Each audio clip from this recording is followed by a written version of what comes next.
A little bit. Yeah. Anyways, that sound effect in the intro music means one thing and one thing only. It means that the Battery Podcast, whether you've been waiting for it or not, for the last 6 months, is finally back. And in full effect. We are back with you. And don't think that we've forgotten our intro. We have perfected it. It's down to a science now. Yeah. So no matter how long we are gone or out of the game, it will always be the same. That intro music and sound effect, like we said, only means one thing. Yeah, it just kind of It's perfect. It wasn't on. Yeah, no, I love that. I absolutely love the intro music. For me, I don't know if it could be better.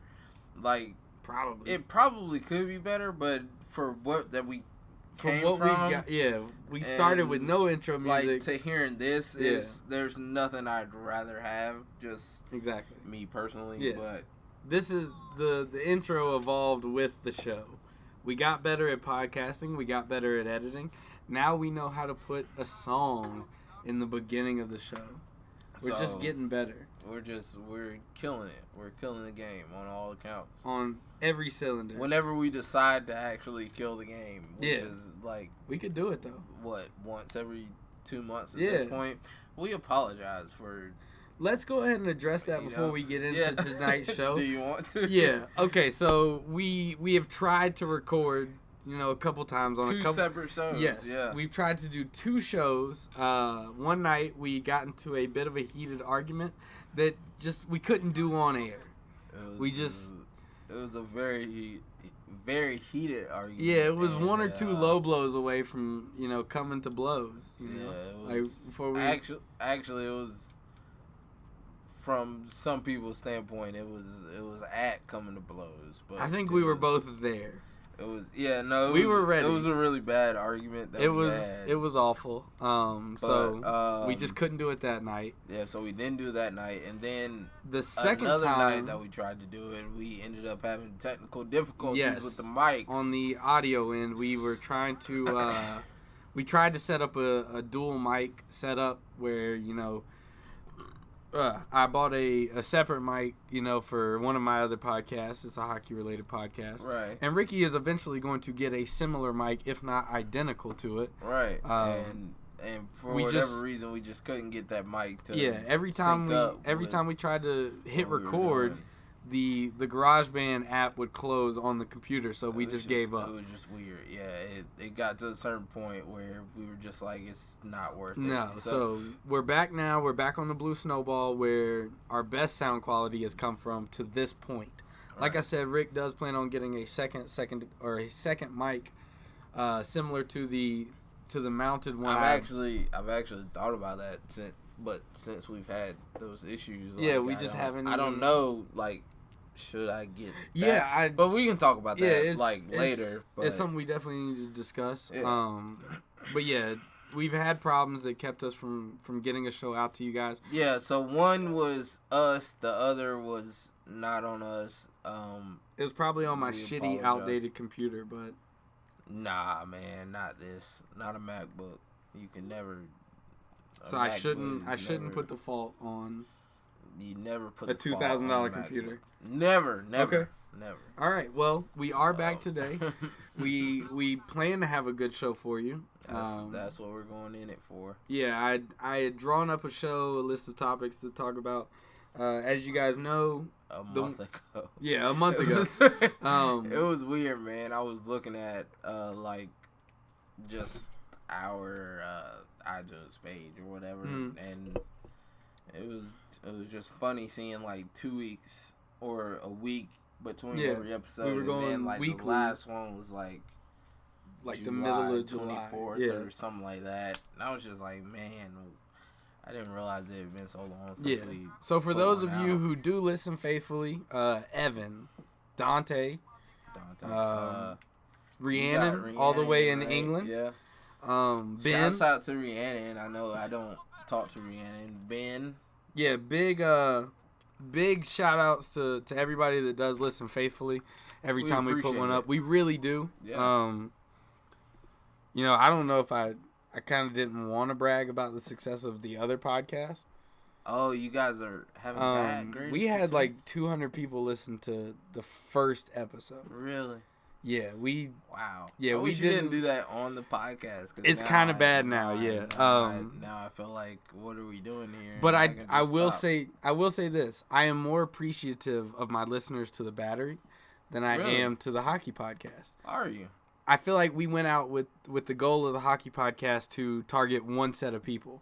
Right. And so, it was really easy to target a bunch of people in one cage. The Nashville fans. Exactly. Yeah. With this one, we just want to get a quality sports podcast out there to as many people as will listen to us. So I'm much more appreciative to the people that, go out of their way to find us on Twitter or just follow those Twitter links. Yeah. It's pretty cool. But, like I said, as somebody personally that just doesn't, I don't necessarily listen that much to the Gold on the Ceiling podcast. Fair enough. You're not a huge hockey fan. I completely get it. Not that big of a hockey fan yet. Yeah. This season is going down though. It could definitely turn into that. Oh yeah. I mean, you've seen me. Yeah, you got hyped during the Stanley Cup final. Yeah, you've seen the progression of me becoming a hockey fan, but your hockey fandom has went further than my college basketball fandom. We're not gonna talk about your way further. Because you have no college basketball fandom. Zero. You were talking about buying a jersey a couple months ago. I was, and I still would. I would still buy a Colton Sisson jersey. Look at you. You know names. I don't know anybody that's on the UNC basketball team. Which is sad. So sad. I watched like 10 games last year. I don't know anybody. But no, I'm happy for you guys. Like that's great because I know it's you, Ben, and another guy. Yep. Right. Yep. I don't know the other guy, but I'm really happy for you personally, and like I've known Ben for like whatever we've had, whatever interaction we had through Twitter. And he seems awesome, so I'm happy for you guys for that. But, I mean, I just pray that you guys have continued success. And as we speak about Ben, Tennessee ties up the game. Yeah, so, congrats to Tennessee there. We're not going to talk about that. But also, I do want you to hear this, Ben, because I'm pretty sure that you know Cody is a Georgia Tech fan. I am also, like, before anything else, a Georgia Tech fan. Yes. So there's two people against you now. Yeah, instead of just the one. Very, very core Georgia Tech fans. Yeah. Like I rooted for Alabama Saturday, but hey man, I don't want anybody to get it twisted. Alabama, I am a Georgia Tech fan before an Alabama fan. Same with you. Exactly. And you are a big Alabama fan. I'm a big Alabama fan. So, much but bigger if Alabama ever plays Georgia Tech, it's just like I hope Georgia Tech can figure something out. That's all it is. I hope Georgia Tech figures it out and wins it. But if Georgia Tech is playing anybody other than Alabama, it's Georgia Tech. If Alabama is playing anybody other than Georgia Tech, it's Alabama. So I'm a big Alabama fan. I'm an even bigger Georgia Tech fan. That's how that's how the cookie crumbles there. Now you know where our allegiances lie. Yeah. I wish you best of luck before this game, but let's go ahead and get into the show this week. Well, before we do that, what have you been up to? Since we... What have I been up to? It's been a long time since we've done this. It's been a very long time, man. I've just been working, man. We got back into the fall season of baseball now, so you've been coaching and everything. Yeah, that kind of kicked up, and I finally got a chance to have kind of a weekend to myself this actual weekend. And happy Labor Day, everybody. Happy Labor Day, of course, everybody. This past weekend, I finally got a weekend to myself, and I spent it, as sort of a vacation. So that's pretty much all that I've had, man. But I would love to go on some kind of vacation soon or something, like get out of the state and, Hey, a little over a month from now, Nashville Predators puck drops, October 10th. First puck drop, so we'll see. And if that's what it has to be, that's... if I go, then of course you're invited. Right. But no, I've just been working. What about you? Yeah. I haven't really done anything. It's just been work. Right. We also started a hockey blog. Really? Where we've been writing articles. Your boy has 2 articles up now. Okay. One about the hopeful captain candidates for the Nashville Predators, and another who are you hoping for? Obviously, PK. Do you really need to ask that question? Well, you said candidates. I own one sports jersey. I know PK is one. Yeah, absolutely. So, Ryan Ellis was another. Okay. Roman Josi, the longest tenured Predator there, besides Pekka Rinne. But goalies cannot be captains. It's a rule that's been around since like the 40s. All right. They cannot be a captain. I still don't like that rule. It's a dumb rule. If your goalie deserves it. No, you want this? I'm almost done with mine. Calm down. I didn't know you were almost done. I didn't know you were almost done. But I'm still not a big fan of that rule though. It's a dumb rule. I'll agree with you on that one. Yeah. If somebody's a part of a team and an important part, not just a part, just as important as Pekka was to the Preds going into this playoff run. I think there's just absolutely no doubt he should be exactly. He should be viable as a candidate for captain. An option, or he should be viable to be a captain. I'm right there with you, but I wrote an article stating why PK should be it. I didn't know you wrote any articles. I checked those out. I'll be honest with you, man. I would love to write more sports articles. If I could get you, Dante, Darius, Mason on board, I would be willing to start. I think something else. I really think if you could ever get us to all, I think all of us have a voice. I think if you could get all of us to actually get into it and get the same passion that you have for it, it'd be a great. I think it would be fantastic. And originally when we started the hockey blog, before it even became a hockey blog, my idea was to create a sports blog. Right. With Darius as our football writer, Dante, our basketball guy, Mason, college football, you, baseball, me, hockey, Ben, hockey, college football. Right. I wanted these voices to come together and do something all-encompassing. It'd be great, man, because like you said, we definitely have everybody that kind of specializes in one sport. And our group of friends is fantastic for that. It's absolutely beautiful because we have the entire group of friends that love all sports, but everybody has their own thing. Everybody has their own thing. So it's like, even from the baseball side, you're better at the eye test. I'm better with statistics. Right. Like me, I put together a full argument on why Bryce Harper is not as good as Mike Trout.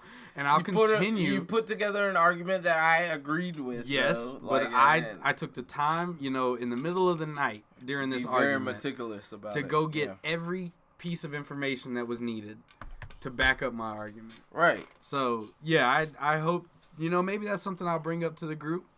Go for it, man. But I think if you brought it up to the group, you hear what I'm saying, so I'm not against it. You're not poo-pooing it, so that's good. And I think that it would be a very good thing if we could do it, but it's just gotta be 5 guys together pulling it off. You know what I mean? And I think we'll get there eventually, but you go ahead and do your thing. I'm gonna try to segue into the next thing. Like I said, I definitely love sports. We all love sports. That's the whole reason this podcast exists. And even more so, you can say more in a blog. You can put more content out. You don't necessarily have time to sit down for an hour every day and record an actual show. So, you could be at work and, have 30 minutes to yourself or an hour to yourself and bang something out in no time. And one of my biggest problems with sports writing is the formality of it. I don't see a reason why in today's day and age why you need to be so formal with everything. The whole hockey blog started because I wrote an article for a website called Last Word on Sports. I thought it was a very good article, and in fact that article turned into my first hockey article. I wrote it, I edited it, I let other people proofread it as well. I submitted this article to that website, and they told me it was too informal. They just didn't like the tone of the article, and I didn't like that response. And it's not that I can't take criticism, but like I said, I don't necessarily enjoy the formality that you see on ESPN or that you find on MLB.com. Why in this day and age when slang is more popular than it's ever been? You see Bleacher Report tweet out, "It's lit, fam." Like, why in this day and age is formality so important? Somebody said something, but yeah, no, along those same lines. So the fact that my informal. Yeah, the fact that my response or my article was shut down based on informality. And I'm sure you didn't say. No, I wasn't in there. The lines of, no, I wasn't. Fam, I said things like y'all, and I use terms that are popular amongst the Nashville Predators crowd, which is the whole reason I submitted the article. Right. But yeah, I don't see a reason why sports articles nowadays need to be so formal. So I wanted to start something that we could write how we speak, something that's still understandable and legible, but you understand what I'm trying to say, 100%. I'm not faking anything just to get a point across. I wanted to. Did he miss that? Hey man, wait, give me the remote. I'm sorry. Like I get it. You're in a very, very I don't know where the zone right now. It's right here. But I need to show you what just happened. Did he miss it? Did he miss that fucking field goal? I need to show you this. I really do. They froze him, so. Yeah. I don't get what happened. Because that's what the problem was. But, oh God. Oh damn. You should feel upset about them and your informality, I guess. Oh, they froze him. That was the one. They suck. So they used their timeout on a missed field goal, and they're gonna lose this game now. That's what I'm seeing. That is awesome. Anyways, awesome. like I said, just didn't want a sports blog or sports articles, that were so informal and uptight. We're not suit wearing, get paid to write this article, guys. We're doing this because we're passionate about it. Yeah. There are things that your favorite sports writer may not ever touch, because they get paid to write these articles. They're told what to write about. Right. Me and Ben, we decided we didn't want to do that. We wanted to be able to write about what we wanted, when we wanted, as you should, though. And say what we want. As you guys should. You guys should absolutely be able to write. It should be a freedom of what is it, creative expression? Yeah, just like creative expression. The same reason that Chance the Rapper doesn't want to sign to a big label is why I don't want to write for an article like Bleacher Report. Oh my God. All right, let's go to overtime. All right, so moving on from what we've been up to, let's go ahead and jump right into this college football preview/review of the first weekend. Like I said, I had this article or this show planned, well in advance, and we never got around to doing it. All right. As you guys know, the ones that follow us and listen to us, like we just talked about, we're big Alabama fans. We're big Georgia Tech fans. Georgia Tech is now going into overtime because they just had a game-winning field goal blocked with no time to go. Very true, very true. So, but just being devil's advocate, and I certainly don't feel this way, but Georgia Tech shouldn't be going into overtime with 25 ranked Tennessee. So, I'm pretty sure there are a lot of people out there that have Tennessee win the SEC East. So yes, it would be a moral victory for Georgia Tech today. I'm personally not a big fan of moral victory. So moral victories are dumb. I want to win this game, and I think Georgia Tech can win it for sure. Absolutely, I think no matter what the outcome of this game, it's a win for Georgia Tech. At this point, yeah. Tennessee is ranked. We are unranked. But that's going on the moral victory It is. side. You're right. But, Tennessee's not going to be in the top 25 after tomorrow. No, they won't. That's what I'm saying. They won't. Georgia Tech gets closer to the top 25 than Tennessee does. Right. Is my whole point. I agree with that. I definitely think that, we were up 2 touchdowns about 5-6 minutes ago. We're up 2 touchdowns. And now the ball game is tied, so... Anyways, let's just recap some of the games that happened this weekend. We had University of Florida versus University of Michigan. Michigan took it to them after Florida's defensive backs had 2 pick sixes in the first half. Honestly, man, I didn't get a chance to watch a lot of that game from what I could see from it, though. It was a good game when I started watching it. By the time I ended watching it, turned to an absolute blowout, and I was confused as to why it was ever even close. Mm-hmm. Because I only saw DeShone Kizer as the quarterback for Florida, and he looked absolutely terrible. Yeah. Like, he looked like he didn't deserve to be on the field of a D1 program. No. And let alone an SEC program. Right. Like, Notre Dame is an independent program where, he had some success. But Notre Dame is still... They are very prestigious. You have to be able to play to go to Notre Dame. You're not just going to get in. Starter. But watching DeShone Kizer play Saturday it wasn't great.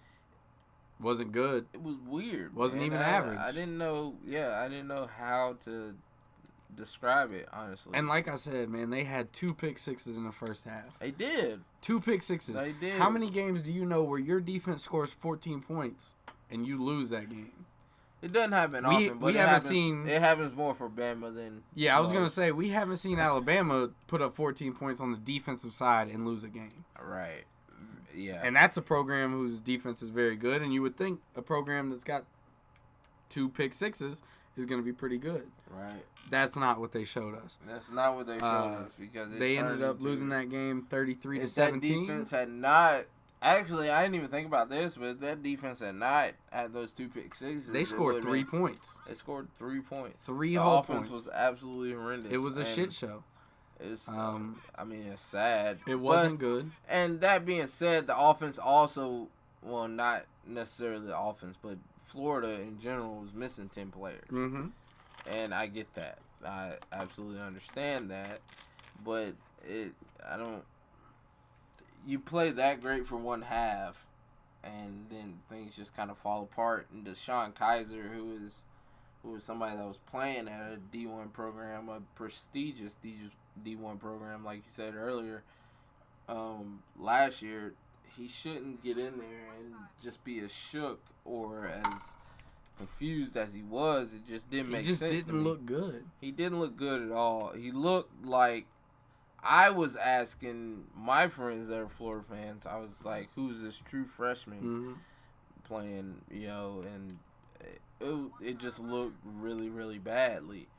But, I mean, if that's what they're at, if that's where they're at right now, then, so be it. But Florida is not going to be anything like what we all thought, I feel like. No, and that sucks because, there's really only 3 candidates to win the SEC East most years. Right. That's the University of Florida, University of Tennessee, and the University of Georgia. As a Georgia Tech fan and as a University of Alabama fan, I think you could throw Missouri in there too a little bit, actually. Okay, but University of Missouri's got to have a rebound year, Yeah. Like I said, most years it's those 3 teams and that's it. Yeah. Yeah. But, if University of Florida looks this bad already against top-tier competition, right. I hate to say it, but it leaves the door kind of open for Georgia. And that's, not even including what Tennessee might do tonight or for the rest of the season. Right. Another game that happened this weekend, University of Georgia versus Appalachian State. If you don't know, they did what they're supposed to do as a D1 program. Yeah. Have you heard anything about Jacob Eason? I have not. I heard that he will not play against Notre Dame. That's it. Really? I haven't heard what the injury what is. What the actual prognosis is. But he went down rather early in that game. Very early. I want to say in the first quarter. I never saw him. It was in the first quarter. Yeah, I want to say it was in the first quarter. But, he's not going to play for at least next week. But like I said, Georgia did what they were supposed to do. They handled their business. I think on this show, this college football season, we're going to kind of tend to cover the games that were most important to us. Right. Or the teams that were most important to us. Oh, he might have gotten in. I think he did. He might have. I think technically he crossed the plane, so that's a touchdown. It's fine. First and goal. Yeah. He's got 3 more That's chances. a touchdown. Cool. So Georgia Tech's up 34-30 or 34-28 with Tennessee getting the ball back, and Georgia Tech's yet to kick their point after extra point attempt. I don't know what I was saying. I feel like this part of us talking is literally strictly just for Ben. Yeah, mostly. At this point. Like, because I don't know too many other Tech fans, honestly, or Tennessee fans. Yeah, I'm just he talking. Crosses the plane right there. I thought so, yeah. But the University of Georgia. Talking about Georgia. They did what they were supposed to do. Go in there at home and win against Appalachian State, which if you watch Appalachian State over the last couple of years, they took Tennessee to overtime in the opening game. So I kind of thought there would be more competition. There wasn't. Appalachian State didn't even score until I think 6 minutes to go in the fourth quarter. Georgia did what you're supposed to do. It was what everybody expects to see from those schools. Yeah. Let's be completely honest. The upsets are just that, ridiculous upsets. Yeah. You know. So Georgia did what they were supposed to do, but from what I saw from Georgia, they weren't impressive. No.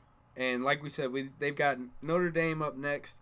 They will be taking a true freshman to start at quarterback against Notre Dame. Right. And I know we just said that Deshaun Kaiser, didn't look great and came from Notre Dame, but they're going to be better than they were last year. Right. They weren't great. I want to say, didn't they play like Texas to start the season last year? Yeah, and should have lost. Yeah. And the only reason why I know that for a fact is because Torrey Hunter's son played for Notre Dame. He was a receiver. And got hurt in that game. Yep. And I thought that Texas was better that game. And I believe Texas might have won that game. Yeah. I can't. I think it was that first game of the year they won, but it was the first game of the year for sure. But I can't remember exactly. And they had the two quarterbacks. They had the black guy and then Shane Buechele. Yeah, Shane Buechele, the white dude. Who I am a big that's a fan touchdown. Just short. But anyways, Notre Dame next week for the University of Georgia. We both hate the University of Georgia. I think me so more than most people. Yeah. I'm okay with Georgia Tech winning one game a year as long as it's at the end of November against those idiots in the Silver Britches, as they call them affectionately up there. That's what I like. But the crowning jewel from Saturday night was probably the Alabama-Florida State game. The game that everybody was waiting to watch. What was that final score? 28-7? 24-7. 24-7, I'm sorry. If you don't know, Deondre Francois goes out with a season-ending injury. Which, and before we go too much deeper into it, I hate because you never want to see a good player get hurt. You never want to see a good player get hurt, and even last year, I was a fan of Francois. He came out and threw it for 500 yards against Ole Miss the first game. Dude's got talent. Yeah, and we even talked about it later in the season where I mistakenly claimed that, DeAndre Francois had fallen off. Right. But because he wasn't able to match that 500-yard outing. Right. And another quarterback in his conference kind of went off, and that was Lamar Jackson, who ended up winning the Heisman. So, right. It's easy to say falling off, but that's not actually what it was. I mean, I was just a big fan of him because touchdown Tennessee. I think it was a couple reasons because he was, in my opinion, much better than Jameis Winston ever was. Mm-hmm. And it dude seemed like he was a good. He seemed like he was a throw. He would throw first and run second. Yeah, run when it was his only option. But he seemed like he could run forever. Yeah, run really well. And so, I just thought dude was just a good quarterback. And like you said, you hate to see anybody go down like that. One thing I will say about Alabama and their performance, like we said, we both enjoy the University of Alabama. Alabama's defense looked really good in that second half. I thought so. Not only did their defense look really good, but so did their special teams. That's what I thought. I expect big things out of Alabama. Like you said, I think it was before we started the show. It was before we started, but me personally, looking at their schedule, I don't see anybody beating Alabama before the SEC championship for sure. And I'll be honest with you, anybody that comes out of the East is going to be way less talented and way less disciplined than the University of Alabama is. Yeah, I just don't see it as far as they're on the other side. We've seen it for the last decade, man. Since Nick Saban got to Alabama, there's been no better team. I didn't think so, but it's kind of gotten to the point where it's just like we'll see what happens. But I mean, year after year, we've heard LSU is supposed to be better. Florida's supposed to be better. Auburn's always supposed to be up there. Auburn this year is supposed to be really, really good. But until I see Auburn playing like that, I'm not gonna be impressed. Unfortunately, Auburn beat my alma mater, Georgia Southern, last week, and it was. Yeah, I mean they beat them pretty badly. Yeah, but again, that's what they're supposed to do. Right, that's what they're supposed to do. Mm-hmm. But I just don't see anybody being that much better than Alabama this year, or even close to Alabama this year. So I see Alabama having an easy road to Atlanta, at the very least the playoffs. Yeah, this year. So now the national championship will be here. It will. So. The SEC championship will also be here. I was going to say, in theory, Alabama will play. Atlanta gets to play in Atlanta three times this year. Yeah, I think they'll play in Mercedes-Benz. If everything goes their way, they will play in Atlanta 3 times this year, and I know that's not really that far from the norm because the Georgia Dome was Tuscaloosa East. Right, but it was their second home. But it's different though. Yeah, because it's. Now you get to play here for your home opener, or not necessarily home opener, but your opening game. You get to play here for your championship game, and you also get to play if for everything your goes well, game. you get to play for the best prize in your sport. So let's just say that Ohio State is the team that they play for the national championship, which also Ohio State did not look that great at all to me. This past Thursday. But let's just say that they're the team that they play. You've got an hour and a half drive compared to however long it takes to get from here to Ohio. Yeah, they'll probably, take a plane here, but that's still, a 3-hour flight. But the fans. Yeah. That's what I'm saying. Fans are going to have to drive, what did it take me, 12 hours to get to Missouri? I mean, so you're probably talking, 7-8 hours from Ohio. Exactly. You got fans that are living in Tuscaloosa that could get here in an hour and a half, opposed to the fans that are living in Ohio. That I tell you what, Rick. Let me pause right there. For the opening weekend in college football, I'll be honest. This is what you want. You want a hard-fought, competitive game. You're talking about for Tennessee, Georgia Tech. I'll be honest with you. I'm not upset at all anymore that this game has went to double overtime. This is what you want. This is what college football rivalries are made of. Right. This is what good games are made of. Think back to when you used to play NCAA football. Yeah. If you had a game like this, what happened after the game? You got one of those updates that said #1 greatest game ever played, and it would go in your little trophy case, right? Exactly. You know exactly what I'm talking about. I do. There's going to be a flag there, but crazy. I hate how much I know exactly what I'm talking about. But this is a good game here. We've touched on the biggest games of the opening weekend. I think there's one more that we need to talk about before we need to break away from college football. We have to talk about this one. Absolutely. There was a 34-point meltdown. 34-point meltdown. By the Texas A&M Aggies and Kevin Sumlin out there. From what I heard, there was a 34-point lead. 44-10 with, I believe, and I could be wrong. Anybody listening, please let me know. Yeah. But I think it was a 44-10 game with 4 minutes or so left in the third quarter. Yes. Yep. So that's bad. That's bad. I mean, we give up that lead. We ridiculed the Falcons here when they gave up a 25-point lead.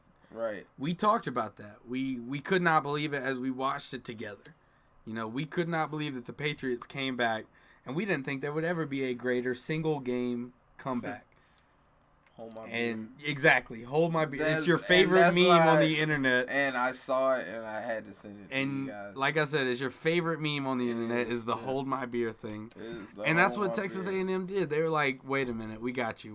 We'll one-up you here. Yeah. We'll give you a whole another possession. Just wait. And, you know, I don't even know how it happens. I'm still shocked that the Falcons gave up a 25-point lead. 25 is crazy. Like 34 is unheard of, literally. It's absolutely ridiculous. But 34 when the team that has the lead has run the ball for over 360 yards to get that lead, and now all of a sudden they just forget how to run the ball. Yeah. It's just crazy. And I think they had like 10 running attempts in the second half. It blew my mind. Like, watching this game, I was just like, what in the world is going on? The quarterback absolutely could not throw. The running backs, they didn't run the ball worth anything. So it was just weird, man. It was weird to watch. It was almost like Kevin Sumlin wanted to lose the game. And that's one thing that you know, Kevin Sumlin has been on the hot seat. You know, this year is kind of a make or break year for him. This year is his year. Like if he doesn't do something here, he's out. Exactly. And you know, that's a big. If I'm part of the boosters or, you know, athletic department, that's not something I want to see. Right. I don't want to see my school or my alma mater that I'm donating lots of money to. Right. Give up a 34-point lead and lose to a Pac-12 school. But if I'm being completely honest, man, it's way too late for Kevin Sumlin because he should have been gone as soon as Johnny Manziel left. Yeah. And that may be part of the reason they let him stay. Because what has he done since Johnny Manziel? You know, he beat Alabama while Johnny was there. Yeah, one time. Yeah. Not the second time, because Alabama was ready for that ass that second year. Yeah, we all saw it. They were. Alabama put the hurting on them that second year. But Kevin Sumlin hasn't reached that level of success. He hasn't even gotten near it since Johnny Manziel's been gone. And we're not glorifying Johnny Manziel because he hasn't done anything since his collegiate career. No, I'm fine with glorifying Johnny Manziel when we're talking about college football. Dude was one of the best college football players you'll ever find. Sure. So I'm fine. He won a Heisman Award. We're talking about that. Yeah. But Kevin Sumlin, as far as being a football coach and getting this extension and, you know, all the praise that he's getting as a coach. Like I said, he hasn't reached that level of success since Johnny Manziel left. And I agree with that. Yeah. And let's not demonize Josh Rosen. Is that his name? Josh Rosen? Josh Rosen, yeah. That guy threw for 491 yards. 491 was the 4 touchdowns and no interceptions. Now, crazy. Most of those stats came in the second half, am I right? They did. So I don't know what was going on in the first half. Yeah, that first half apparently he didn't play great. Georgia Tech just scored to tie it up. If we go for 2 here and get it, we win. I would rather them just kick the field goal. Yeah, I feel you. This game might end up being like 63-62. Realistically, but yeah, Texas A&M, you gotta win out if you want to keep Kevin Sumlin his job. Very true. If you're okay with him, being fired, then lose the next game, or be 3-3 by week 6. As of right now, Kevin Sumlin is gone. Oh shit! Taquan Marshall has set the school record for rushing attempts and rushing yards by a Georgia Tech quarterback with 249 yards on the ground and 44 rushing attempps. Honestly, I'm not sure how I feel about that. Me either. True freshman, or no, I don't know what he is. Honestly, I don't know why I said true freshman so confidently. Are they going for it? It looks like it. God. Taquan Marshall is out there to win the game. Paul Johnson's bold. Paul Johnson is a loser. Yeah, we all know this. But we're not Paul Johnson fans anyways. Anyways, we're approaching the 40-minute mark, so let's go ahead and get into some other things that aren't college football related. We will let you know whether or not Georgia Tech wins this game. We will. All right, so in baseball news, the season is pretty much over for the Braves. But one thing we talked about it earlier, the future is very bright. We've said it all year. Ozzie Albies is up now with the big club. Dansby Swanson is back up with the big team. Rio Ruiz is back. That is a tongue twister. Rio Ruiz, yeah. He's back up with the big club. there are, a handful of pitchers that we had heard about and were highly touted. Max Fried. Soroka's not up yet. Newcomb. Freitas. There's a handful of guys up here now that were highly touted. It's a young team. It's a very, very young team. You should be very excited as a Braves fan. That's all I'll say. I mean, I agree with you, but I don't know if this is what's gonna make me say that. I think you know what I mean? I think that the team that's up now, as constructed, is not a playoff team. But I think the rest of the talent. I'm not sure though. I mean, I know I'm saying a lot of things that are. No, he didn't get it. He did though. Oh God, Ball game. Tech didn't win. Tech didn't win. I don't understand going for it there. Why do you go for it? Yeah. I don't really get it. I don't understand going for it, bro. Wow. I really don't. Wow. Well, Tech starts the season 0-1, but next week we have a nobody. So, it is what it is. It's kind of upsetting, but... Wow. I'm not really happy with that. Yeah. But... I'm really kind of just saying this and just... But we're not going to. We gotta power through. We're gonna give our listeners a little bit more than an hour tonight. Anyways, the Braves, as constructed right now, I don't feel that they are a playoff team. Oh yeah, that's what I was gonna say. And I know it seems like I'm kind of conflicting everything I say, but I think the Braves right now could be a playoff team as far as the I absolutely love the position players on the team. I think that their talent is the ceiling for the talent is absolutely ridiculous. It's not in view for most fans. The casual fan won't see what this team can do. You think so? Yeah, so, I do think that there is a very high ceiling. Are you agreeing with me though, or like? Do I think there's a high ceiling? Do you see what I'm saying? Just for this team as it's constructed right now, the talent that we have, what do you see if we were to just keep the guys that we have? Where do you see us ever getting? I see the team is constructed. Well, one, we got to get a new manager. Does that count as part of the team as constructed? It does. I'll take okay. that. Yeah, sure. If we have the same manager, I see a similar result to next year. One, because of his undeniable reliance on Jim Johnson. It's weird. It's like Jim Johnson is like, hey man, if you don't pay me, I'm gonna F your wife or something. Or if you don't play me, I'm gonna F your wife. There's something weird going on with the Jim Johnson thing at the back end of that bullpen.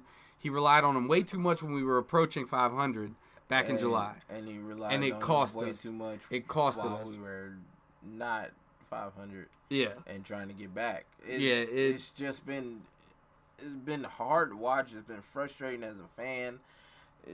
I don't understand why he keeps using Jim Johnson at all. You've got two flamethrowers back there, Vizcaíno and Ramirez. Yep. And he just that's who you want as a closer. And I've said it on this show. Good closers are the ones that throw the ball 98 plus. All right. Craig Kimbrell, Aroldis Chapman, Dellin Betances, Cody Allen. Wait. Aroldis Chapman. He hasn't been great lately. Yes, he lost You're his job. Right. But last year on the Cubs playoff run, before they got to the World Series, he was okay. He was good. He was decent. And in the regular season, same thing. He was good. He was decent. Same thing during the regular season when they got him late in the season. Very, very clutch pickup. What's his face for Baltimore? Zach Britton. Yeah. That guy was lights out last year. 95 plus. Zach Britton was lights out. The guy in Andrew Miller, the one we just talked about earlier. Yeah. He was great last year. Another flamethrower. These guys have velocity. That is key to being a good closer. Yeah, if you've got a good off-speed pitch and you've got a good breaking pitch, that's great. It helps you keep hitters off balance. Right. But if you can also go out there and throw 9 straight 99-mile-an-hour fastballs, good luck catching up to it. Yes, even the worst hitters can time a jet. Right. But at the end of the game, when there's more pressure on you, and you've got to hit that pitch, it's not quite as easy to time a jet. You know. Would you agree with that?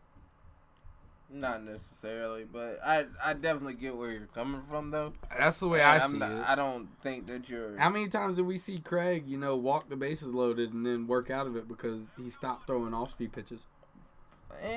I'm not ready to say that because Craig had a dirty... Yes, his changeup was filthy, and so was his slider. It was a slider that he threw. But he had a good changeup, too, because there was a 20-mile-an-hour drop in it. But he only threw his changeup when he absolutely had to. Yes, we even looked it up one time. Remember? Yes, but that slider was crazy, filthy. No, very true. But I think Craig is mostly working off his fastball and his slider. One thing I want to say real quick: Craig is an elite closer. Wade Davis is not.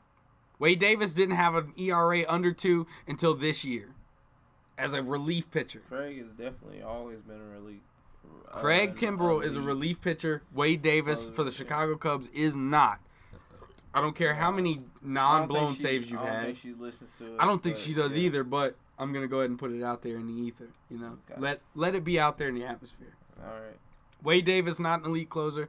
Good enough relief pitcher. But let's remember, when he was in Kansas City, he wasn't even the closer. Who was? Greg Holland, an elite closer who threw 98+. And guess who became the closer after Greg Holland? Kelvin Herrera. Who also threw 98+. That's what makes an elite closer nowadays. If the closer role was still, work 3 innings like when some of the older guys did it, Raleigh Fingers or whatever, when those guys were pitching 3-4 innings to close out a ball game, you don't have to throw 95+, 98+. Right. You don't need a plus fastball. You just need a good enough fastball and a solid mix of everything else. Wade Davis is not that. All right. Wade Davis has had a good season, don't get me wrong. He will probably be reliever of the year in the National League. But he is not an elite closer. Who wouldn't be the reliever in the league, reliever of the league in the American League, is what you're saying? No, because you've got Cody Allen, you've got Craig Kimbrell. Well, I think Craig's even still had a... Yeah, I think he's only blown like 3 saves. I looked it up not too long ago. He's only blown like 3. Yeah. And he's got an ERA sub 2. Yeah. Anytime you've got numbers like that. Imagine if we. And that's where the whole Bryce Harper. That's where the whole Bryce Harper Mike Trout argument started. Was Wade Davis versus Craig. I saw it. But just imagine if we had Craig Kimbrell on this team and he was coming in every time Jim Johnson did. Oh my God, we'd be 90 wins.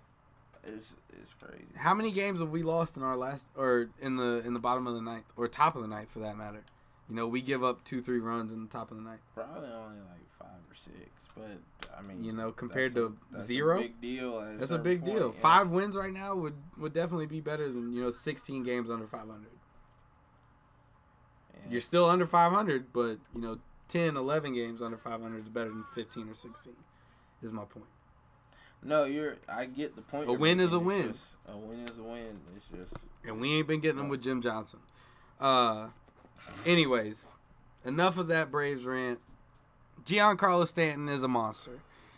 In our first real full season of healthy Giancarlo Stanton, we've seen what his potential was. 60 home runs. Yes. He hit 53 tonight. Like I said, I put this show together a month ago, and this was one of the topics. What was the name of that topic? It was Giancarlo Stanton continues to hit home runs. Yeah. And that has not changed. So, which is the same thing. He hit I want to say he hit 18 something in August. It was something like that. It was crazy. He hit a home run every other day in August. Almost, seriously. Almost. No bullshit. It was almost every other day he was hitting a home run. This guy, like I said, when he's healthy, this is his first full season that he hasn't had, been hit by a pitch in the face. Hasn't broken a thumb. Been hit by a pitch in the face. Yeah, or, he hasn't pulled a hamstring that's kept him out for weeks. He's really been healthy, and we've really got to see what Giancarlo Stanton is capable of. He is a monster in the right-handed batter's box. He is not a guy you want to pitch to. Right. Don't know why they do it, but he is capitalized. He's had a monster year. To me, he is probably the best power hitter in the National League. I can't. I mean, argue it if you want to. Ain't nobody got more home runs than Giancarlo. I can't. I mean, that's all I'll say about that one. National League right. or American League. Even his competition in the American League has fallen off drastically. Shout outs to Ricky's dad, as Aaron Judge has not maintained that pace. No, Aaron Judge has fallen off. Far from it. You're about to get called immensely, I think. But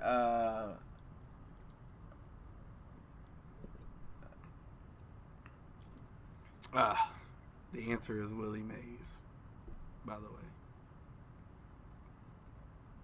it's really Willie Mays. I chose Ozzie Smith and it was wrong. So okay, but I think that first of all, Aaron Judge has just fallen off for whatever reason. I couldn't tell you.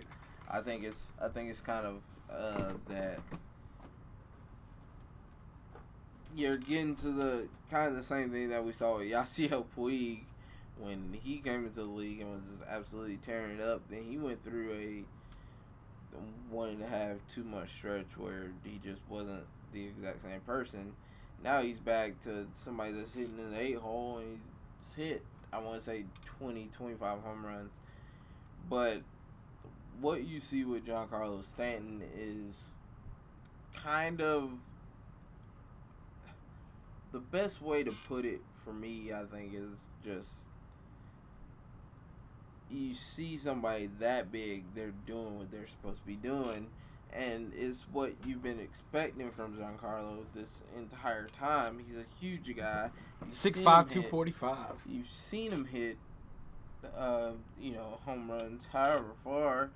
You knew he could do it, and I mean, with the whole StatCast era, you know he's hitting them hard. Yeah, I mean, we know he's hitting the ball 100 miles an hour plus. So literally, the only thing is he's just got to get them up in the air, and now he's getting more of them up in the air. And when they're coming off the bat at 110, but they're getting up at a different angle, they're gonna fly. Yeah, you know what I mean. So I'm not that surprised at what we're seeing from Giancarlo. I'm very happy with what we've seen from Giancarlo because I've been on his bandwagon for years now. I'm not saying you're not a fan, but I've been a different level of fan for Giancarlo. Even as a guy that plays in the same division as the Braves, I have always rooted for Giancarlo, and I always will. There will never be a day that you catch me saying, oh, I hope Giancarlo strikes out 6 times in a game. I don't care if it was the National League Championship Series and the Braves and the Marlins are facing off.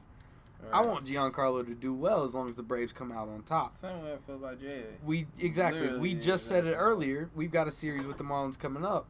You don't mind if Giancarlo hits 4 solo shots a game? No, if we win 6-4 and Giancarlo has 4 solo shots, I don't care if we win the game 15-14 and he wants to go 3 for 4 with 3 grand slams. I want him to do incredibly well at all times. That's just how I feel about Giancarlo. And like I said, a full year of healthy Giancarlo, he's shown you why he's worth $300 million. I still don't think he's worth $300 million. But you're out of your mind. I hear you. You're out of your mind. So Miggy's worth $300 million. You think Giancarlo's worth? I think Miggy's worth more than that. I think that depending on the market, when Miggy signed his deal, Miggy got shafted. Not his fault. Think Miggy got shafted? I think Miggy didn't get $300 million. Is what I'm saying. I thought it was like 296. Okay. Not quite 300. Not quite 300. We're splitting hairs. I know. We're not doing that. 296 isn't 325 mil. Like, it's a big difference in money. And like I said, it's a big difference. I don't think Giancarlo is worth more than Miggy is. No, Miggy. If Miggy could reconstruct his deal right now, I think Miggy's a $350+ million player. I think whoever paid Giancarlo, as in the Marlins front office. You are so good at segueing into our next topic. I love you as a co-host. Like I said, Ricky's really good at leading us right into our next topic. The Miami Marlins have been sold for upwards of $1 billion. And Giancarlo will now have a new guy to call boss. That guy is the former captain of the New York Yankees.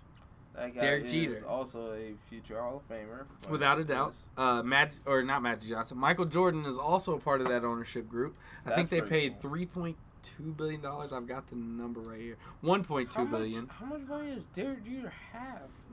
Hey, man, dude moves he moves. Real G's move in silence like lasagna. Stop it. Just saying. No, stop it. Am I right or am I wrong? Stop it. I'm not even going to go. Like I said, Derek Jeter has moved quietly throughout his whole career. You never catch him at nightclubs. You never catch him out with his flavor of the week before he got married. You know, Derek Jeter does what he does, and nobody knows about it. And so I'm sure the same philosophy applied to his investments. For his finances. Exactly. So Derek Jeter had bukus of money. He's been looking to get into ownership for a while. That was his goal after playing, was to own an MLB team. And now he does. Yeah, looking like shit out there in them Color Rush uniforms. Don't know why they thought that was a good idea. I like the all blue. I'm not gonna lie. If I'm gonna watch a Michigan game, I want them to wear their dark blues. Oh, that's just always Michigan. Yeah, they're dark blues with the yellow pants, with the highlighter yellow pants. No, if he would have slid. But like I said, Derek Jeter now owns the Miami Marlins, or is part owner of the Miami Marlins. It's been in the works for months. That's been something we talked about. I think we even brought it up last year on the show. We talked about it multiple times on the show. They've tried to. Jeffrey Loria, who bought the team as an art dealer, he was an art dealer when he got into baseball. That dude never deserved to own this team. Let's just think back. The team has won 2 World Series since they became a team. Once in 1997, once in 2003. The team has made the playoffs twice since they become a team. Exactly. He did win a World Series as an owner once in 2003. But then that team proceeded to sell off all their assets. That's why Baby Miggy, who was swinging at intentional walk pitches in the other batter's box. And getting knocks. That was Baby Skinny Miggy. Exactly. Third base Miggy. Yeah. Left field Miggy. I don't remember. He played in the outfield then. But I believe you. That Miggy. Shortstop left. Hanley. Yeah. No, shortstop Hanley he earned his way out of Miami. No, shortstop Hanley definitely he didn't deserve to be there anymore. Yeah, he earned his way out of there. I'm just saying that's the team that we were working with. He had a squad. Edgar Renteria. He had Pudge behind the plate. Man, and Dontrell Willis and Josh Beckett in their primes. I mean, he had a squad. Had a team. Who's that guy that used to be on was his name? No, not Mike Lowry. That's from Bad Boys. Mike Lowry. You know I had to do it. What was his name? The Cuban guy who he does he's on MLB Tonight sometimes. Played third base. Mike Lowell. Yeah, the third baseman. Mike Lowry. He was there. He's not Cuban at all, though. He's Hispanic. He's white, I thought. No, he's got some Hispanic in him. If it's the same guy I'm thinking about, he's got some Hispanic in him because he played for Boston too. Yeah, and he came down really hard on Yasiel. Remember when he was having that when he was acting up all the time in LA? Everybody came down. Well, he's a Puerto Rican. Sorry, Puerto Rican American. I didn't know that. Yes. Well, go ahead. Anyways, they had a squad in Miami, but now that team is finally out of Jeffrey Loria's control. Thank God. I expect big things out of the Marlins in the next couple of years. Now that they've got real investors, real people willing to spend, money to make their team better. Right. Derek Jeter's not going to go in there and expect anything less than a championship. Dude's got 5 of them. No, but also from the same standpoint, I don't think Derek Jeter's going to go in and be a tyrant. I think he's going to be calm. I think he's going to... Sure, but let's remember who he learned from. Who was his boss? Well, his boss was George Steinbrenner, but I think that, Derek never struck me as the guy where it was like demand, demand, demand. I think Derek is a winner. Mm-hmm. I think Derek knows his goals. I think he knows where he wants to be.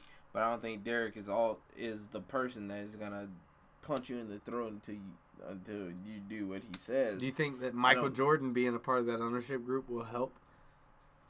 No, because I think that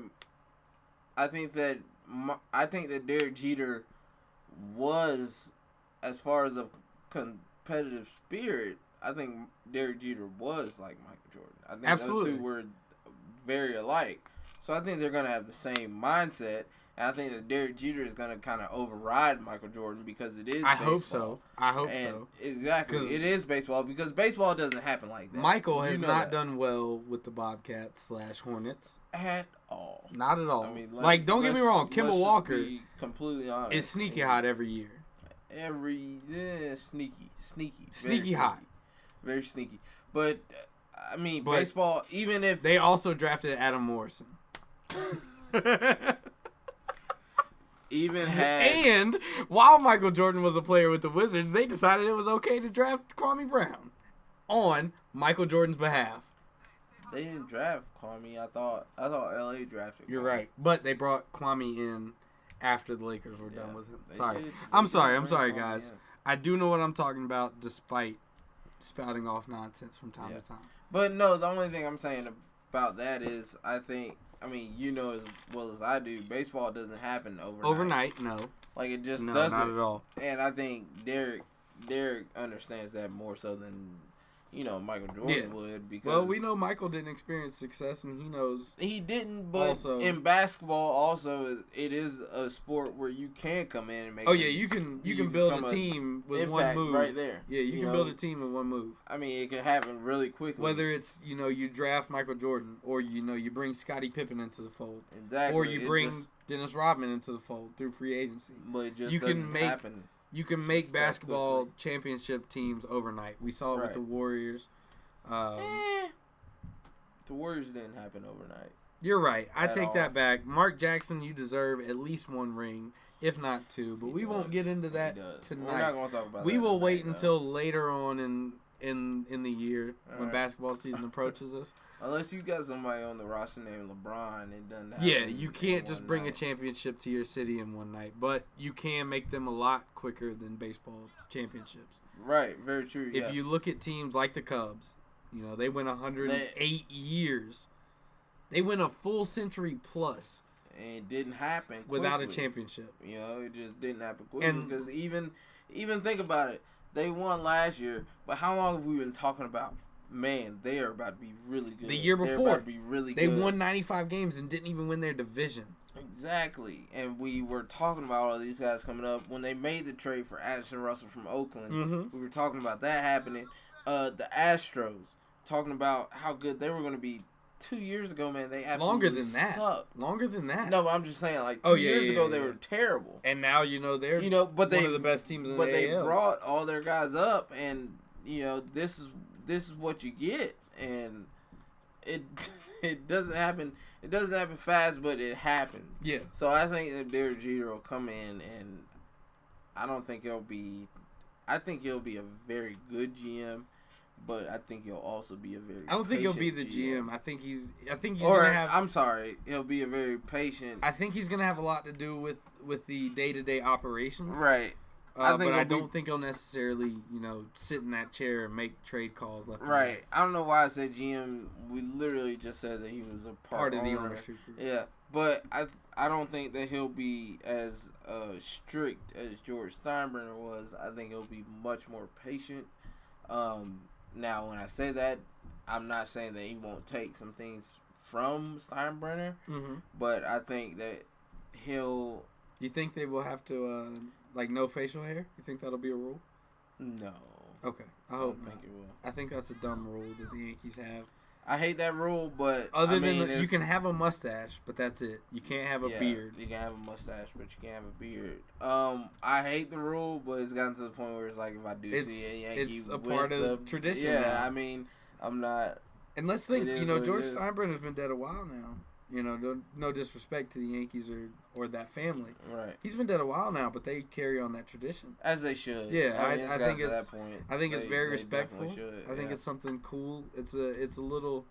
The casual fan doesn't know about that. I think that's something that baseball fans can really cherish. But I really appreciate your skill at segueing into other topics. I think you're getting really good at it. Something completely separate from baseball at all. We've talked about the Braves. We've talked about the only big thing happening in baseball outside the lines. You know, there's tons going on inside each stadium night to night. But you know, we'll do another show before the end of the season where we'll talk about award candidates. So, man. I would hope so. We will. We are now in the final month of the season. We'll talk about award candidates closer to the end of the year. But let's move to the NFL. The only real thing I wanted to talk about other than college football and baseball was the suspension of Ezekiel Elliott. Right. Now I don't know, but I think we're on opposite ends of that spectrum. I don't think we're on opposite ends. I think you're on one end, and I'm like halfway in between you and the opposite end. Okay. It's how I think that it is. But personally, you go ahead and tell your side. All right. So if you haven't heard at this point in the year, which if you haven't, your fantasy draft is about to suck because you're going to pick them with the first pick, and your team's going to be screwed for 6 weeks. Right. But if you haven't heard, Ezekiel Elliott is suspended for 6 games by the NFL due to countless reports of this guy acting like a buffoon. Right. You know, left and right. And the reason I'm bringing this up, you know, a month after the suspension has been handed out, is because they're still talking about it on sports radio and they ESPN. Are still talking about it. This is something that's still important. And as each day passes, we find out more and more and more about it. We now know that, you know, the ex-girlfriend of Ezekiel Elliott was proven not credible by a female investigator from the NFL. I'm not a Cowboys fan, but I'll be lying to you if I said I did not enjoy the success that Zeke had and Dak Prescott had as Cowboys last year. I thought it was great that both of them, as rookies, came into the league and made an immediate impact on arguably the NFL's most important franchise. Most recognizable franchise without a doubt. Arguably America's most important franchise. Yeah. They came back and brought the Cowboys back to relevancy. Right. Now, they didn't even make it to the NFC Championship game, so you could argue that Tony Romo has done just as much as Dak and Zeke. But Dak and Zeke did it in their first year. Right.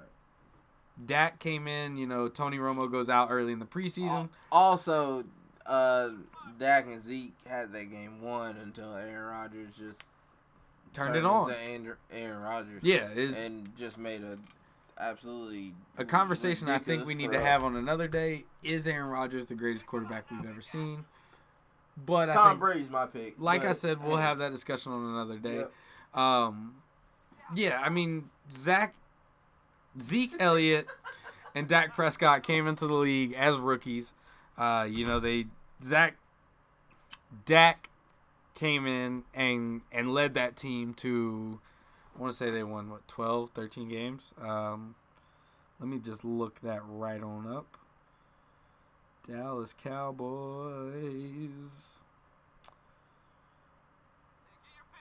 record 2016. They finished 13-3. They won their division. They looked great the entire season. Zeke had over 1,000 yards. A lot of people, including my co-host here, Rick, he did not think that, you know, Ezekiel Elliott was that good coming into the league. Rick, you can admit that you didn't think Zeke was going to be as good as he was last year. Very true. I remember we talked about it during our fantasy draft last year. Yeah. When I picked up Zeke, I was very proud of that pickup. I didn't understand why. Yeah, I think I got him like in the 3rd, 4th, or 5th round, but I was very proud of him. Then you went and saw those stats, and Mason actually, shout out to Mason because I think he listens to our podcast. I hope he does because Mason really knows his shit. I really like Mason. I wish Mason was here and like we could have Mason on our show. Yeah, but I did not realize Zeke had the numbers that he did have in college, and Mason, pointed it out to me, and Zeke. I think he had 1,500 yards his last year at OSU. It was something crazy. And then he put up damn near similar numbers his rookie year in the NFL. But Zeke did not have a bad time at Ohio State. No, not at all. And he earned the right to wear those crop top jerseys. Yeah. As he ran up and down the field on our second favorite team, the Alabama Crimson Tide. He had a good game in that national championship game too. I think. He didn't play in that one, did he? Is my favorite team. It's just Georgia Tech's got my heart. Okay. That's fair. That's fair. Anyways, Ezekiel Elliott has been suspended for 6 games now. He has appealed at this point. And if you're asking me, I don't think 6 games is a fair punishment. I don't think you can suspend someone who hasn't been charged with a crime or, has been... The investigations are over for Zeke, and nothing has been found. Mm-hmm. You can try to punish somebody for going out to clubs and drinking, but at the same time, Zeke's 21. He is of legal drinking age. Right. He's allowed. He's not doing anything wrong. He's not doing anything wrong in the eyes of the law. What the NFL finds wrong, is hit or miss. Right. They didn't think Josh Brown was wrong for beating the shit out of his wife on a regular basis. Nor Greg Hardy. They let Greg Hardy come back pretty quick. So, is 6 games fair to me? I don't think so. I know, like you said, you're kind of caught between a rock and a hard place on this scenario. Right. But me personally, I'll be honest with you. Even the incident where he lifted the girl's shirt up, I've seen them titties like 6 times now. She didn't look like she had a problem with it. Seen whose titties? The girl that he lifted the shirt up. You kept watching that video? I kept watching it over and over. I'm not gonna lie. Okay. She didn't look like she had a problem with it. Mm-hmm. It is what it is. Like, unless there are charges filed, unless there is a criminal investigation ongoing, how can you suspend a guy for just, being young and dumb? Like, how does that make any sense? Like, when Mike Vick was suspended from the league, cool. Mm-hmm. He went to prison for 2 years. He can't play in the league. Greg Hardy can't play for 4 games because there's a criminal investigation ongoing. Ray Rice knocked his wife out. I think that those things warranted a lengthy suspension. Mm-hmm. Zeke, I don't see it. There's nothing going on. There were never any charges filed. There's no evidence that he did anything wrong. Mm-hmm.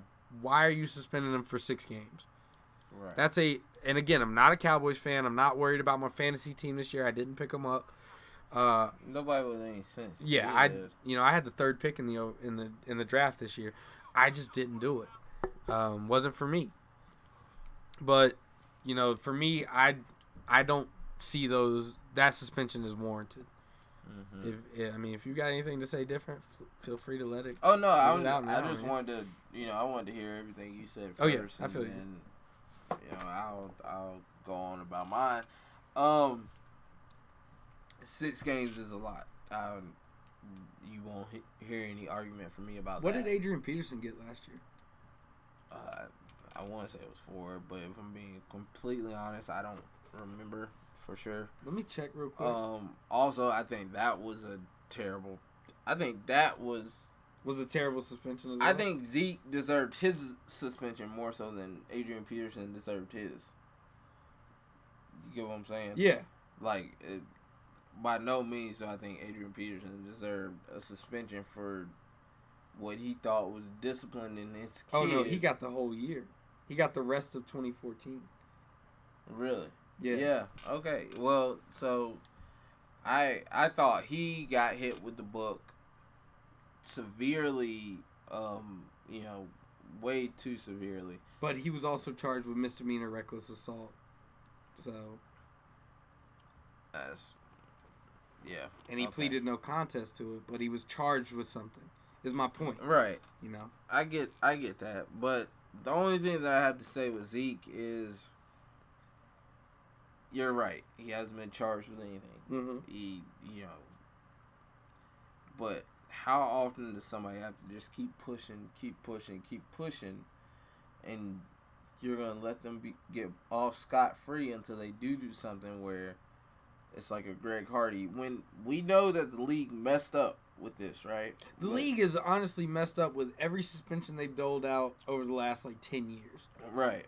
So from Josh Gordon, getting suspended for a year.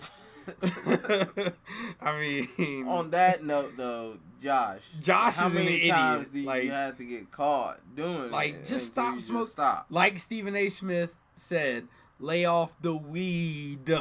Right. Right. Just stop smoking for 6 months, bro. It's not that hard. It's not that hard. But so easy. So he smashed a TV camera in the stands with his 53rd home run. Where did you see that? Right there. Oh, just right there. Oh my God. Smashed the TV. Okay. He broke a camera. Shout out to Mike Stanton, Giancarlo Stanton, whatever you want to call him. No, hey, wait. He broke a fucking camera. Did you see the commercial? And shout out to my dad for telling me this because he made me think about it. But there's that commercial where Giancarlo's hitting in BP in the cage. It's a T-Mobile commercial. And the guy is right there. And he's giving him nicknames for Players Weekend. No, I haven't. And the guy says, hey, man, what about drop the mic? Because he dropped the mic. That's dope. That's dope. Why didn't he wear that? I wish he would have worn What did he wear? Do you know what he wore for Players Weekend? Cruz. That's his fucking middle name. Yeah. It's Giancarlo Michael Cruz Stanton. Yeah. What? Yeah. Mike, you let me down there, bud. Drop the mic would have been. That would have been dope. Right? That would have. Okay. Anyways, continue on the suspension. I forgot what we were talking about. Oh, okay. Yeah, no. The only thing that I have to say is how much do you have to let a guy get away with? 6 games is way too much. Mm-hmm. I get that, and I absolutely agree with that. But something had to be. You had to kind of make an example out of him? A little bit. Yeah. It's not making an example out of as in to,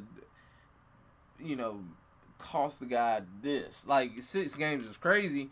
That's why I hope it goes to court. Yeah. And I hope they reduce it at the very least 2 games. Well, as we speak, he's filed a restraining, or the Players Association has filed a restraining order against the NFL. All right. To keep Zeke active at the moment, which is fair. I think until they can prove something went wrong, or until they prove something happened. Right. They really shouldn't just. And I think all of this stems from the NFL fucking up with Ray Rice. Ray Rice was like, okay, beat the shit out of your wife, knock her out cold, 1 punch, 2 games. Right. That was all they gave him. Which is crazy. That was unnecessary. That was unnecessarily low. And that's what I'm saying.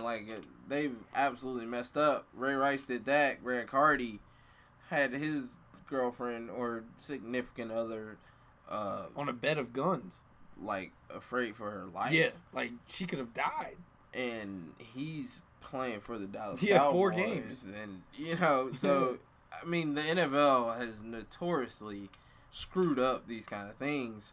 Roger Goodell, you have talked about it, is probably the worst commissioner that across sports all have sports ever seen. That, we've ever seen. But you have to draw the line somewhere. And I'm not saying that it's fair to Zeke, but you have to draw it somewhere. And who's to say that from this point on it doesn't turn into a more serious problem? A more serious problem, and who's to say that the punishments that are given out or handed out aren't more fair and they'll fit the crime? Who's to say that this isn't the start of that? I would rather have the punishments be too much than have them too little. Too little? Because if they're too little, somebody feels like they can do it and get away with it again. And they're like, okay, so this one was 2 games, so now I can push a little bit further. I can push a little bit harder. And this one may only be 4. And at the very most, I'll sit out 6 games. Yeah. Okay. So it sucks for Zeke. I get that. I absolutely get that. He does not deserve to be out 6 games. But it's like, dude just kept pushing buttons, man. And you can't just keep doing that. So, hopefully, they can get it reduced a little bit. Mm-hmm. You know, everybody has their evidence for this case. And, they can, like I said, they can get it reduced. And this point going forward, Zeke gets on a little bit more of a straight and narrow path. And Roger Goodell and the commissioner's office, they hand down more fitting punishments to the crimes or the offenses committed. The offenses committed. So if it were reduced to something like 2 games, would you see that as fair? 2 games, I feel like would be fair, only because, like you said, he wasn't charged with anything. Yeah. I mean, it's okay. Almost like anything short of no games. I think he should be suspended for something because dude's out here acting like a complete idiot. Like I said, he's acting like his only offense committed, in my opinion, is being young and dumb. Well, first of all, the whole domestic violence thing, I feel like should have been at least 2 games. Well, I don't care if you were cleared of it or whatever. That even being brought up, because the NFL is a brand, right? They've got to protect that shield. You've got to protect your brand. That is not. That should not be indicative of what you let into your home, family, whatever you want to call it. You should not be just letting that come in. Mm-hmm. So domestic violence at all, anything that's close to that, should be punished. Okay. I feel like. Well, let me bring something up where, go ahead. You know, she may or may not have been guilty of, you know, trying to sabotage this young man's life and career. Right. By fabricating stories. Right. It has also been said that, you know, she has been guilty of even sleeping with a teammate of Zeke to get back at Zeke. Mm-hmm. Lucky Whitehead was the player she may or may not have slept with.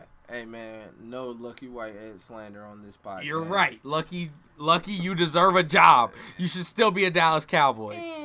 Lucky wasn't that good. You're right, but Lucky was also cut for no reason. Lucky was cut based on mistaken identity. No, Lucky wasn't. No. Lucky wasn't cut based on they cut Lucky when they found out he was linked to this crime. They cut Lucky when they found a scapegoat, but that's not the reason that Lucky was cut. Lucky wasn't that good, man. They didn't bring Lucky back because they said, you know, we already fucked up. We can't bring Lucky back and, you know, look good about it. Lucky was cut because he sucked. Like, it is what it is. Okay. Well, we're on opposite ends of that spectrum. We're not going to cause any friendship ending, or we're not going to start any friendship ending arguments on that. We already had one. We're not going to do it again. Anyways, all right. So I want to end the show with one more topic. If it starts to go too long, we may just have to cut it and have a part 2 later on.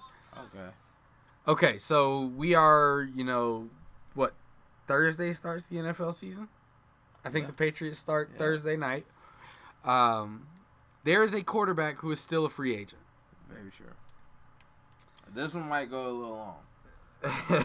Like I said, if we have to, we'll table it and you know, start it or pick it back up at another time. Right. But there's a particular quarterback who's still a free agent. Of the colored skin variety. I'm not talking about Michael Vick.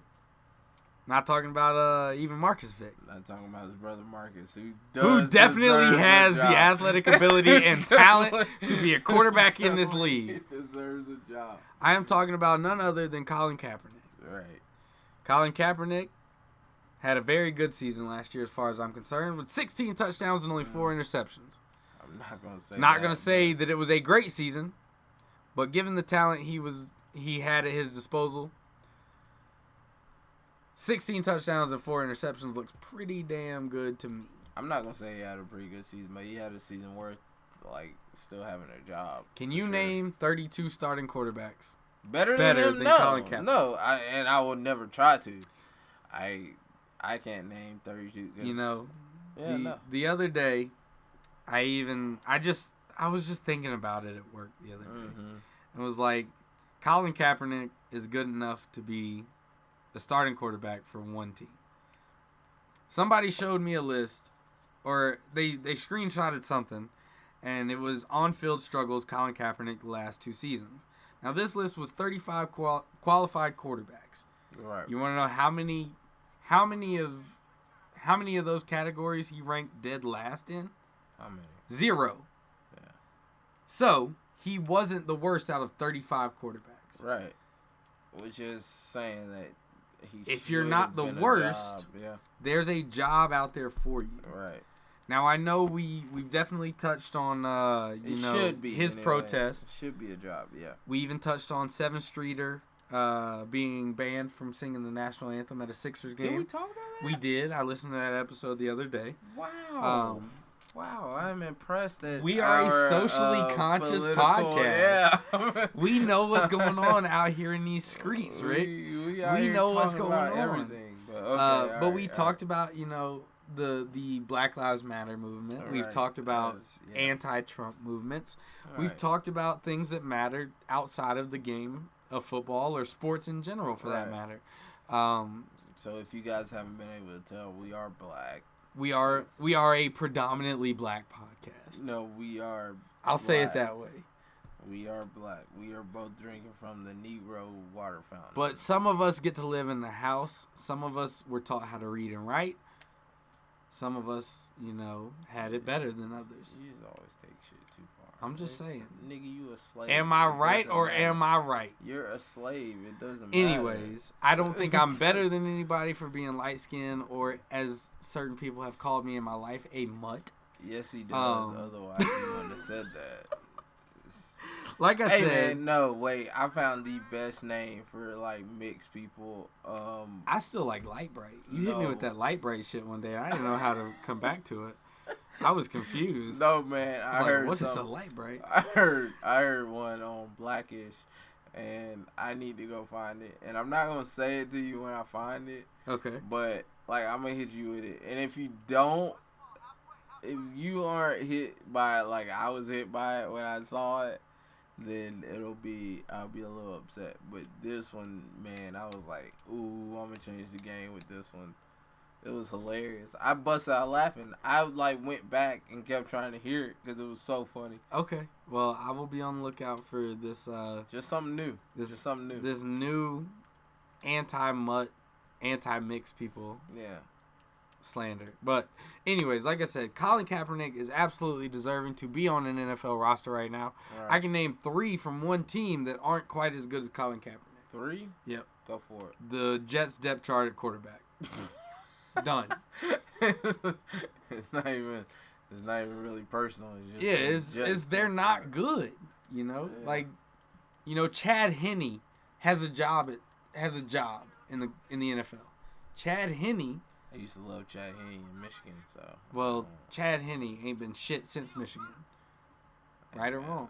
That's not for me to decide. Whatever. Chad Henne has a job. Brock Osweiler was just let go by the Cleveland Browns. And he was also just picked up by the Cleveland Browns. No, he was also picked up by the Denver Broncos. Was it the Broncos that picked him up? The Denver Broncos decided that they're going to give him a second chance if it comes to that. Well, they're only paying him $700. They're paying him the veterans minimum, so. Well, the Cleveland Browns are paying him $16 million. I guarantee you could get Colin Kaepernick at the veterans minimum just to give him a job. Right. And there are teams that were interested and reached out to him and thought about it, but for whatever reason decided no. Yeah. It was rumored he was linked to the Jaguars, which I know he's better than Blake Bortles and subsequent starter Chad Henne. He was linked to the Seahawks. Jaguars. He was linked to the Seahawks. He was linked to, I want to say vaguely, he was linked to the Falcons for a second. Just for a second. The Falcons are only carrying 2 quarterbacks. You think I would, if anybody's going to wear the number 7 in Atlanta, you think I wouldn't care if it was Colin Kaepernick? No, nobody ever. Yes, nobody deserves to wear the number 7 in Atlanta. But if it was Colin Kaepernick, I would buy a Colin Kaepernick Falcons jersey. Nah, I'd still be upset. Agree to disagree. But my final thought for this show is Colin Kaepernick absolutely, without a doubt, unequivocally deserves a job in the NFL. And if you can name me 32 starters better than Colin Kaepernick, be my guest. Go for it. Please let us know. Because I can't think of any. But I can think of 32. Let me, rephrase that. I cannot think of 32 quarterbacks better than Colin Kaepernick that are in the league right now. If you can find me a quarterback with a better than 4-to-1 ratio of touchdowns and interceptions, wait, if we're going to just do that, let's do career then. Let's do career ratios because I'm just talking about the 2016-17 season. I get what you're saying. Because Colin had no talent on the offensive side of the ball. None. Carlos Hyde got hurt early in the season. I know because he was one of my fantasy running backs. It screwed me. Because I cut him. You let go of Doug Martin. I cut Carlos Hyde. You picked him up. I should have picked up Doug Martin. I didn't. I was regretting it the whole season. And I picked back up Doug Martin. Yes. Yeah. I fucking regretted it all year. It was the dumbest mistake I've ever made in my whole managerial side of life. Dumbest boy in school. Dumbest boy in school. Anyways, if you can find me a quarterback with a better 2016-17 ratio, 4-to-1, touchdowns and interceptions, be my guest. Colin Kaepernick absolutely deserves to be on an NFL roster. And anybody that doesn't agree, bear with me as a racist. What? You heard me. Bear with me as a racist? Bear with me is a racist. I'm sorry, I should have enunciated it better. What is bear with me? That was a hot take. If you don't think Colin Kaepernick deserves a job, you're a racist. Oh, so that's all you were saying? Yeah. So basically. What was the bear with me part? Because my hot take was following it. I should have paused for dramatic effect, but I didn't. Oh, bear with me. You're a racist. Bang. Bingo, bango, bongo. Exactly. There you go. Okay. Yes. Ricky is here for those kind of moments. I got you. Exactly. Yeah, I stand by that. You'll never be able to convince me otherwise. Yeah. If you don't think Colin Kaepernick deserves a job. Yeah, if you don't think Colin Kaepernick which is crazy. You want to know what's crazy? It's like, okay, we're talking about the 32 jobs in the league. Mm-hmm. Those are starting jobs. Mm-hmm. But all those starters need backups. Mm-hmm. So now we're making it 64. 64. So Colin Kaepernick's not a top 64 quarterback. Yeah. And that's. I didn't want to take it there because that confuses people. You're throwing too many jobs and numbers at people. I mean, but it's just like if you think Colin Kaepernick is not in the league because of talent, just strictly because of talent, it's You're not watching football. Bear with me. You're a racist. There we go. That's how it should have been done. Yeah. But, I absolutely. This is something that comes up every week at my job. I'm constantly talking to fringe football fans. Right. That they're so upset with his protest of the national anthem, but these are the same people that if they were at a game would be taking a piss with their whole dicks out while the national anthem's playing, or buying a beer. They're not standing. Not worried about the national anthem. And I brought it up the other night with my aunt and my uncle. Nikki said, she cries when the national anthem's on. No, you don't. No, you don't. You're usually hammered drunk, and you're in the process of sobering up because you got to take care of Bubba. Right. You've been day drinking all day. I would have loved to have been there for that conversation. Yeah, I just kind of had to let that answer ride. And Bubba is usually a beer away from blackout drunk when the national anthem starts. Right. For a 3:30 kick, mind you. So I know that's a crock of shit. Like I said, man, this national anthem thing, most people are blowing it out of proportion. Very much so. Me, when the national anthem comes on, like I said, I'm usually dick in hand taking a piss, buying a beer with my boy Slick, or, just not paying attention. Or, even on one occasion, I kneeled at a Braves game. There's photographic evidence. It really happened. It did. Photo credit to my boy Slick, who was buying the beers with me. It's not that big of a deal. You guys are making way too big a deal out of it. The dude stood for something that was a genuine problem in this country. I mean, dude, if you have a problem with what he's standing up for or what he's kneeling for, what he did kneel for, he's not even kneeling for it anymore. Nope. And dude doesn't have a job. But if you had a problem with what he was kneeling for, then you are a part of the problem. You've got to reevaluate, your stance on police brutality or the mistreatment of African Americans in this country. Just people of color. I wouldn't even say African Americans. You're right, man. It's been a 450-year problem, man. This isn't just a black problem anymore. Right.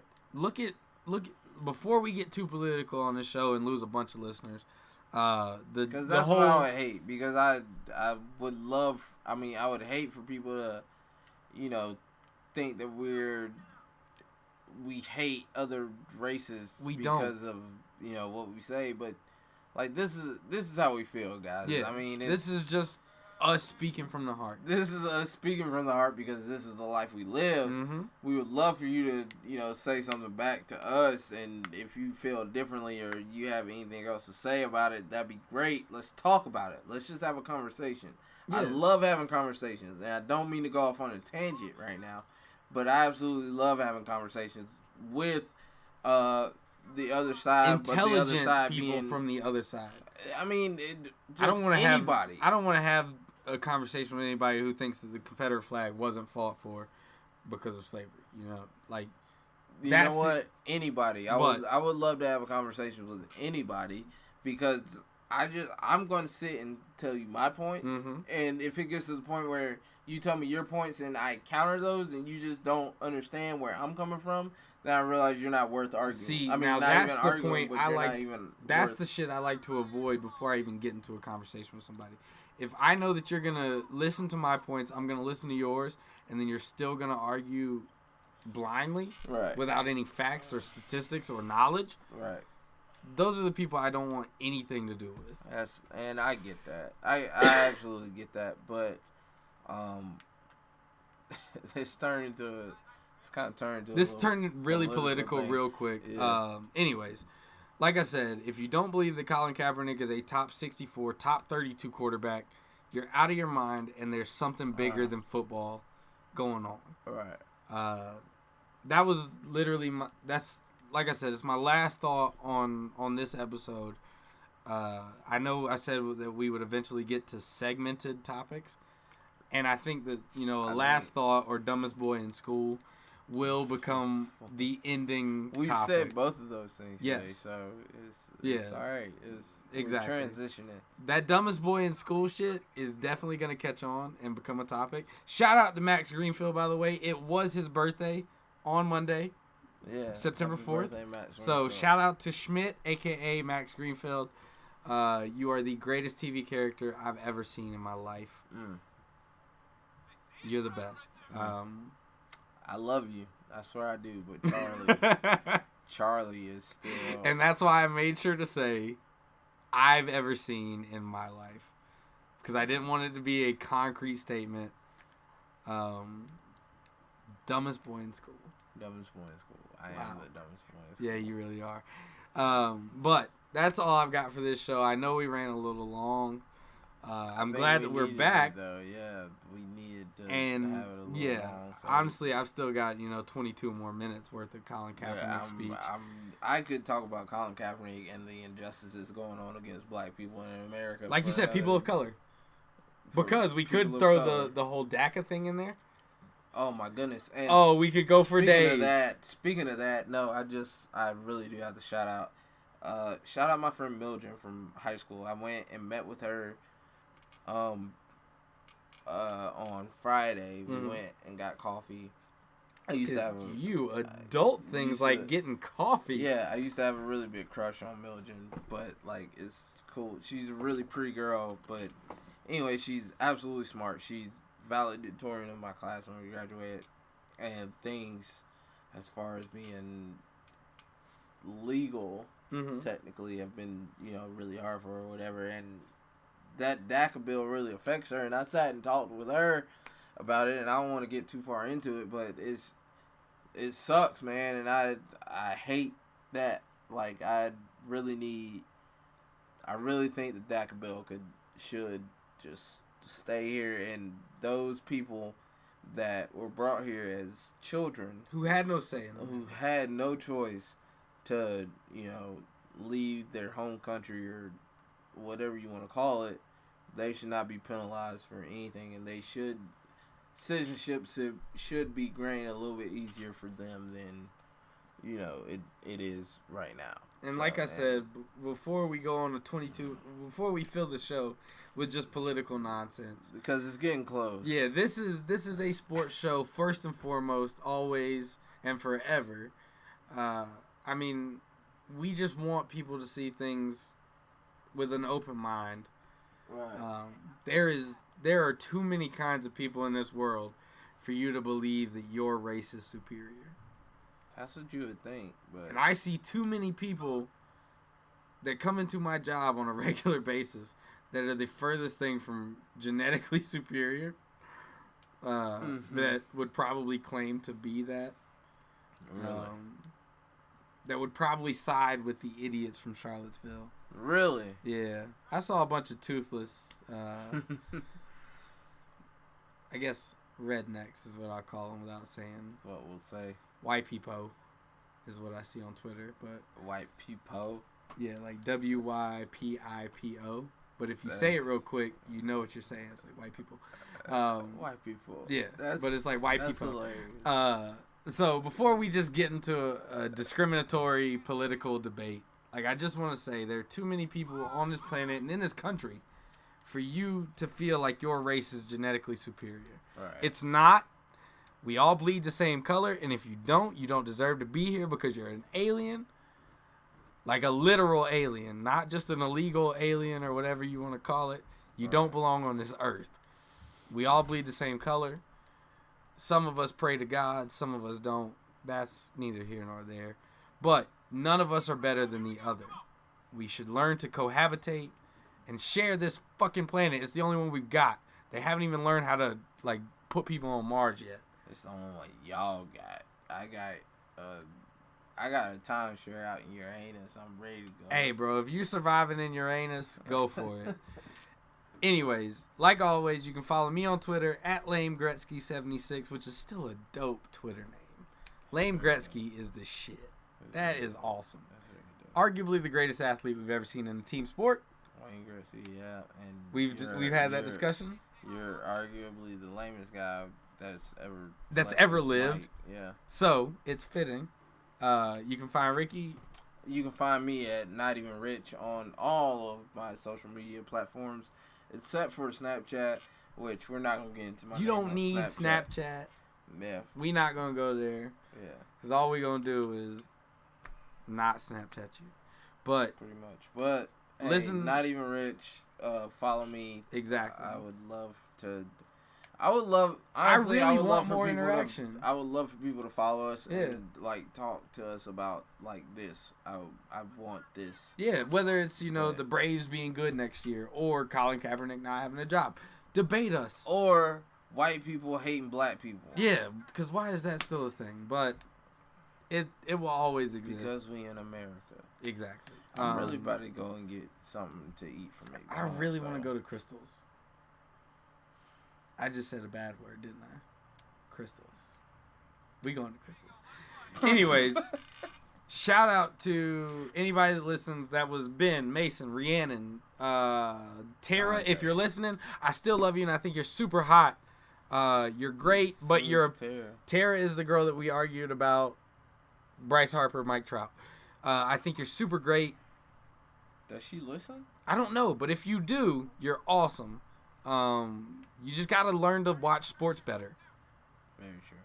Like, you're not watching it right. Nah. If you just think Mike Trout's worse because he doesn't have hair like Bryce. Right. I agree with and that. I've tried to have that conversation. Like, the Cubs ain't about to open their pocketbook for an outsider. They've got to take care of who they got in-house before they go outside and pick up Bryce Harper. I was shocked they opened it up for J-Hay. Yeah. And I was absolutely shocked that might be it for them. They've got outfielders. That's their money. Like I said, we don't need to go on 2 hours. We're almost already there. Follow us at LameGretzky76 and at Not Even Rich across all social media platforms. We will be back as soon as we can. No, you set up the Battery Podcast. And at the Battery Podcast.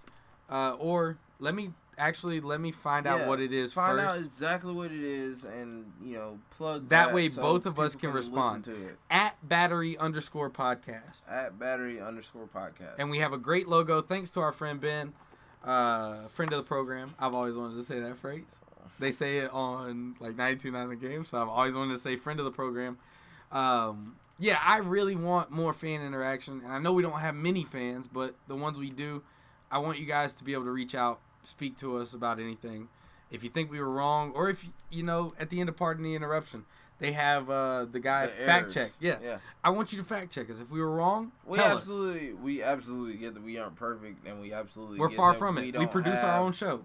We don't have the resources, the end all be all as far as opinions on the topics, but we would love to sit and talk back and forth with people. I love debating. I love debates. I would love to hear about anything. I love to hear other, perspectives on things. Life. Life in general, but I'm talking to everybody else, so I need you guys to talk back to me, and that way we can actually have. Exactly. So, like I said, at Lame Gretzky 76, at Not Even Rich, or at @battery_podcast. You can find us at all three. I am constantly monitoring my personal Twitter and the show's Twitter. Feel free. I think we need to do some sort of giveaway at some point if we want to. That's how people get followers, Are we gonna do a giveaway? We should do a giveaway. I'll give away like my Ender bobblehead. I'm not giving away any of my bobbleheads. That's fine, but I'll totally give away my Ender bobblehead. If you guys are interested in an Ender I have an Ender. Heather gave it to me, but if you're interested in an Ender, they do. If you're interested in an Ender Inciarte bobblehead, retweet and favorite this episode of the podcast when it's up on Twitter, and I will choose a winner on September 30th. It's my sister's birthday. I wish I could give her away, but I can't. So, hey man, don't say that about your sister. It is what it is, bro. Not on the podcast. I will give away my Ender Inciarte bobblehead. Okay. For retweets and follows. I will. Must be following though. I will favor it in like that. I'm gonna pick you. Yeah. Cool. That way it's still you better, like I can come visit it. Yeah, you better. Anyways, that's all we've got for this week. Thank you guys for listening. I'm Cody. I'm Ricky. And we will see you guys in about a week.